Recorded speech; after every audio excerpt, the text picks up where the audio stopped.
Speaker, I support the Student Loan Scheme Amendment Bill through to select committee stage only because I do have some major concerns about a couple of the provisions within the bill.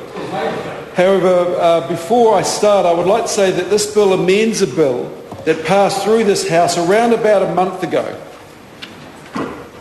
I wonder why the provisions of this bill weren't included in the original piece of legislation, because surely that may have saved Parliament a little bit of time and given certainty to a group of our society, i.e. students. And I'm just sort of hoping that perhaps next time a student loan bill comes through, the Minister is a little bit more organised and we can get all these provisions into the single bill. Mr Speaker, Labor supports any attempt by the IRD to ensure students take responsibility for their loans. Let me make that clear first and foremost. And that is why we will support this bill through to Select Committee. And as Mr Woodhouse knows, as a member of the Select Committee, we have always supported government bills that ensure that students take responsibility for their student loan repayments.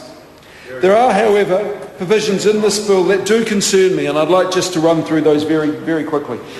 For example, excluding losses from investments in business from the calculation of net income for the student loan repayment does concern me, as it may, and I say it may, inhibit entrepreneurial activity at a time in a person's life, i.e. straight out of university, when they may be in a position to undertake what may be termed riskier business behaviour, i.e. they have no children, perhaps no mortgage, and at a time in their lives when, if it turns to custard, there is still plenty of time to get back on their feet, and if it's successful, then fantastic.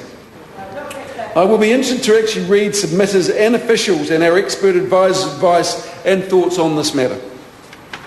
I also have concern about the legislated necessity of a borrower to provide a person's contact name and address and details.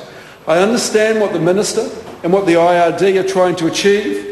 In principle, however, I have concerns about the practicability of this step, and we can work this through at Select Committee, but i.e. what's the liability or responsibility that these contact people will have in response to the IRD's request for information on a student's details. Like I say, I only have concerns and I have questions. I have no doubt these will be drawn out and answered in the Select Committee process, but I'm just laying them on the table at the moment, Mr Speaker.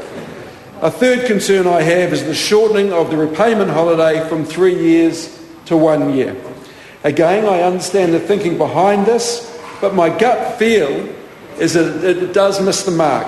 Young New Zealanders have headed overseas on their OE since ships sailed from these fine shores. By shortening that holiday period, the Minister runs the risk of perhaps forcing young New Zealanders to stay offshore permanently as interest costs blow out on their loan balance. By leaving it at 3 years, it gives young New Zealanders the time to live a little or a lot, to find a job that pays a little more than pulling pints, or to return home and set themselves up to the point where they're ready to start paying off their student loan. I understand that the IRD has advised against this part of the bill, and so yet again I will be interested in hearing the advice from the IRD as well as from our expert officials, our expert advisor, and submissions from the committees, from interested New Zealanders. So, Mr Speaker, as mentioned, I will support, or Labor will support this bill through the Select Committee, but there are many questions that do need answering before it gets Labor support beyond this stage, even though we understand what the bill is trying to do in principle, and I want to reiterate once again that we absolutely understand that every New Zealander who has taken out a student loan must accept responsibility for repayment of that loan. Thank you very much. Amy Adams. Mr Speaker, I'm delighted to take the call on this first reading debate. Sir, I think it's worth putting on the record that our interest-free student loan scheme is one of the most generous in the world. But as previous speakers have said, we all have a very firm expectation that those who are lucky enough to avail themselves of it should meet their obligations to repay that loan back. Sir, as you've heard the Minister say, the loan book sits now at over $12 billion. and it should be a concern to every New Zealander that the impairment of that loan book is currently well over 40%. So this bill has a raft of measures that the Minister has outlined to support and enhance repayment obligations. I think they're very worthy steps that we must look at. I look forward to a full debate on them at Select Committee, and I'm very pleased to commend the bill to the House. Call David Shearer. Mr. Speaker, just following on from my colleague.